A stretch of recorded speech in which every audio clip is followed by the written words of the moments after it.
Hey everyone, welcome back.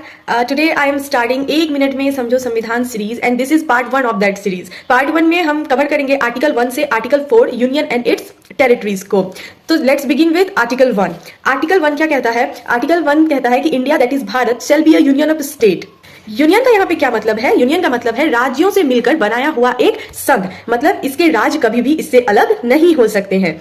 ठीक है, अब है आर्टिकल 2। आर्टिकल 1 में आपको एक और बात ध्यान में रखना है कि आपसे पूछा जा सकता है कि किस आर्टिकल में इंडिया को भारत कहा गया है, तो उसका आंसर हो जाएगा आर्टिकल 1। ठीक है, अब है आर्टिकल 2। आर्टिकल 2 पार्लियामेंट को पावर देता है कि वह किसी भी विदेशी राज्य को इंडिया में जोड़ सकता है, किसी भी नया स्टेट को इंडिया में और इसके टेरिटरी में एंट्रेंस दे सकता है, जिसका एग्जांपल है सिक्किम। सिक्किम को 16 मई 1975 को इंडिया में जोड़ा गया था और सिक्किम बना हमारा 22वां राज्य through 36th constitutional amendment act 1975। Now article 3। Article 3 सबसे इंपॉर्टेंट है क्योंकि ये पार्लियामेंट को एक नहीं बल्कि 4 पावर्स देते हैं। तो कौन से हैं वो पावर्स? पार्लियामेंट नया राज्य बना सकता है, किसी भी राज्य की बाउंड्री चेंज कर सकता है, किसी भी राज्य का नाम बदल सकता है और किसी भी राज्य को डिवाइड या फिर मर्ज कर सकता है। और इसका एग्जाम्पल है झारखंड। 15 नवंबर 2000 ईस्वी में झारखंड बिहार से अलग होकर एक नया राज्य बन गया।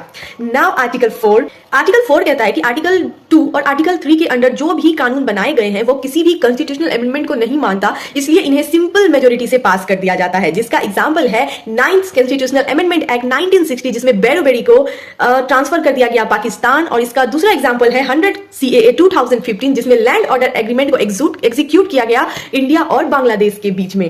तो ये था पार्ट 1, जिसमें आर्टिकल 1 से आर्टिकल 4 को मैंने बहुत ही इजी एक्सप्लेन किया है। अब आपको मैं बता दूं कि आर्टिकल 1 से 360 तक की फुल 1 शॉर्ट ट्रिक वीडियो भी ऑलरेडी अपलोडेड है, जिसका लिंक इसके डिस्क्रिप्शन में है और नीचे वीडियो भी डाला गया है, आप उसे देख सकते हो। अगर आपको वीडियो अच्छा लगा हो तो लाइक करना, कमेंट करना, शेयर करना और अगर आपने चैनल को सब्सक्राइब नहीं किया है तो डेफिनेटली सब्सक्राइब करना।